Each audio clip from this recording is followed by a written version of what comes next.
Transcription and Translation by Abhi and Seth. The first process is transcription, which is the first stage in gene expression which results in protein synthesis. This takes place in the nucleus, during which cells produce molecules of mRNA from the instructions encoded within the genes in the DNA. Transcription transforms genetic information from the DNA, gene by gene, into the form of mRNA, which means a messenger RNA and is the ribosome that contains these base sequences.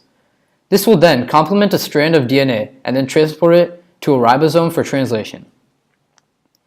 There's a specific sequence in every DNA strand called the Tata box. It got this name from the sequence of its bases, which are thymine, adenine, which makes the Tata name. The promoter is a region of DNA that initiates transcription of a particular gene. The promoter is located near the transcription start sites. The Tata box and the promoter help the enzyme or the RNA polymerase know where to bind the strand.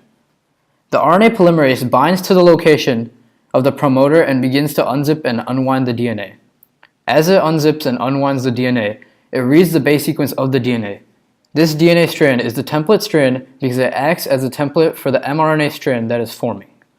The mRNA forms by the RNA polymerase finding the free-floating RNA nucleotides around it with the complementary bases and attaching them to the new mRNA strand. However, RNA nucleotides do not have thymine, but instead have uracil.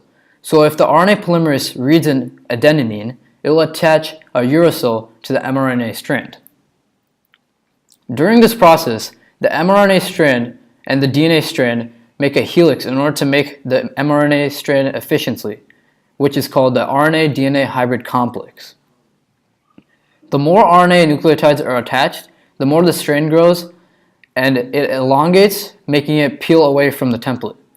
This process has to be done very precisely because if the RNA polymerase makes a mistake, a mutation may occur, which is a huge issue because the instruction of the DNA is not copied properly and will not form proper proteins later on in translation.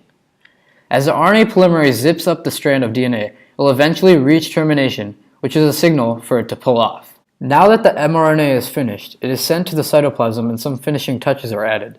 A special type of guanine is added to the 5' end of the mRNA, which is the first part of the mRNA that was copied.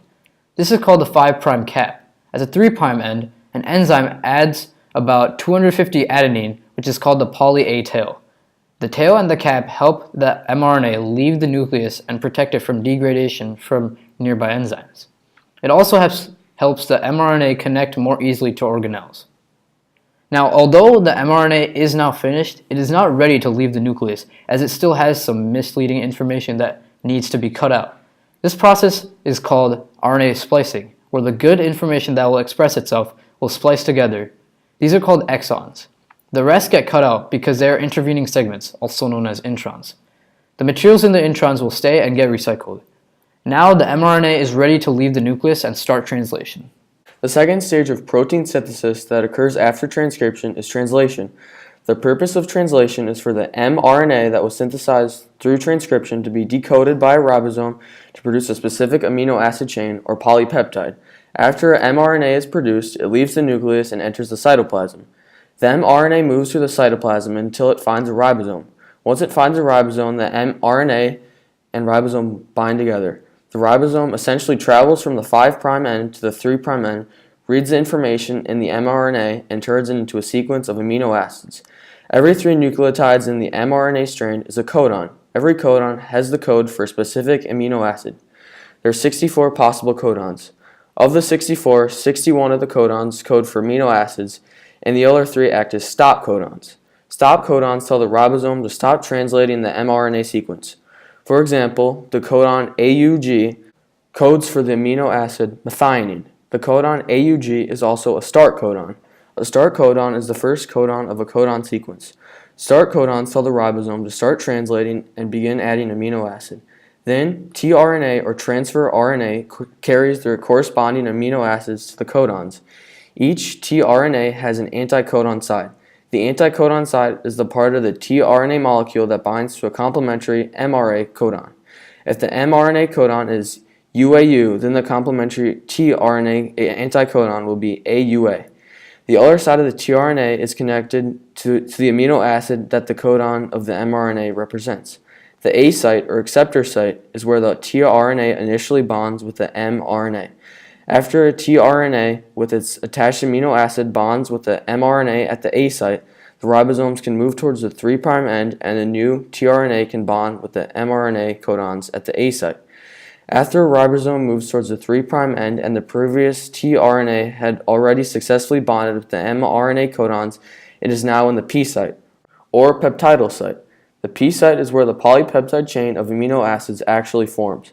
After the ribosome moves along the mRNA strand, again the tRNA that was just at the P site is now at the E site, or exit site. The E site is where the tRNA that no longer has its amino acid is released from the ribosome.